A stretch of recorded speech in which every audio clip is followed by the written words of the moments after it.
हर हर महादेव। 26वां अध्याय। श्री विष्णु जी की कृपा। आज तुमको यहाँ रहा बताए। नारद जी बोले। इस प्रकार विष्णु पारदर्शों के वचन सुनकर धर्मदत्त ने कहा, प्राय सभी मनुष्य भक्तों का कष्ट दूर करने वाले श्री विष्णु की यज्ञ, दान, व्रत, तीर्थ सेवन तथा तपस्याओं के द्वारा विधि पूर्वक आराधना करते हैं। उन समस्त साधनों से कौन सा ऐसा साधन है जो भगवान विष्णु की प्रसन्नता को बढ़ाने वाला तथा उनके समीप की प्राप्ति करने वाला है। दोनों पारदर्श अपने पूर्व जन्म की कथा कहने लगे। हे दिव्यश्रेष्ठ, आपका प्रश्न बड़ा श्रेष्ठ है। आज हम आपको भगवान विष्णु को शीघ्र प्रसन्न करने का उपाय बताते हैं। हम इतिहास सहित प्राचीन वृत्तांत सुनाते हैं। सावधानी पूर्वक सुनो। ब्राह्मण पहले कांचीपुरी में लोच नामक एक चक्रवर्ती राजा हो गए हैं। उन्हीं के नाम पर उनके अधीन रहने वाले सभी देश लोच नाम से विख्यात हुए। राजा लोच अब इस भूखंड का शासन करते थे।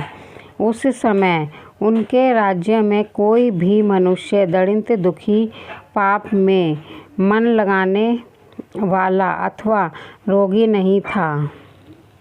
एक समय की बात है कि राजा लोच अनंतशयन नामक तीर्थ में गए। यहाँ जगदीश्वर भगवान विष्णु ने योग निद्रा का आश्रय लेकर शयन किया था। वहाँ भगवान विष्णु के दिव्य विग्रह की राजा ने विधि पूर्वक पूजा की। दिव्य मणि, मुक्ता फल तथा सुवर्ण के बने हुए सुंदर पुष्पों से पूजन कर के साष्टांग प्रणाम किया।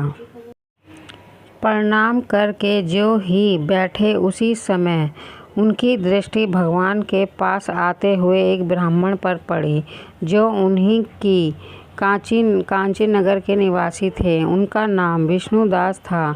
उन्होंने भगवान की पूजा के लिए अपने हाथ में तुलसी दल और जल में रखा था। निकट आने पर उस ब्राह्मण ने विष्णु सूक्त का पाठ करते हुए देवाधिदेव भगवान को स्नान कराया और तुलसी की मंजरी तथा पत्तों को उनकी विधिवत पूजा की। राजा लोचोल ने जो पहले रत्नों से भगवान की पूजा की थी, वह सब तुलसी पूजा से ढक गई। यह देखकर राजा कुपित होकर बोले, विष्णुदास, मैंने मणियों तथा स्वर्ण के भगवान की पूजा की थी, वह कितनी शोभा पा रही थी। तुमने तुलसी दल ढककर उसे ढक दिया। बताओ ऐसा क्यों किया? मुझे तो ऐसा जान पड़ता है कि तुम दरिद्र और गंवार हो, भगवान विष्णु की भक्ति को बिल्कुल नहीं जानते। राजा की यह बात सुनकर दिग्श्रेष्ठ विष्णुदास ने कहा, राजन, आपको भक्ति का कुछ भी पता नहीं है। केवल राज्य लक्ष्मी के कारण आप घमंड कर रहे हैं। बताइए तो, आज से पहले आपने कितने वैष्णव व्रतों का पालन किया है? तब नृपश्रेष्ठ चोल ने हंसते हुए कहा, तुम तो दरिद्र और निर्धन हो। तुम्हारी भगवान विष्णु में भक्ति ही कितनी है। तुमको भगवान विष्णु को संतुष्ट करने वाला कोई भी यज्ञ और दान नहीं किया है और न पहले कभी कोई देव मंदिर ही बनवाया है।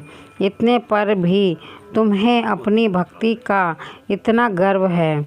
अच्छा, तो यह सभी ब्राह्मण मेरी बात सुन लें। भगवान विष्णु के दर्शन पहले मैं करता हूँ या यह ब्राह्मण। इस बात को आप सब लोग देखें, फिर हम दोनों में से किसकी भक्ति कैसी है, यह सब लोग स्वस्थ ही जान लेंगे। ऐसा कहकर राजा अपने राजभवन को चले गए। वहाँ उन्होंने महर्षि मुरदल को आचार्य बनाकर वैष्णव यज्ञ प्रारंभ किया और सदैव भगवान विष्णु को प्रसन्न करने वाले शास्त्र श्लोक नियमों में तत्पर विष्णुदास के व्रत का पालन करते हुए वहीं भगवान विष्णु के मंदिर में टिक गए।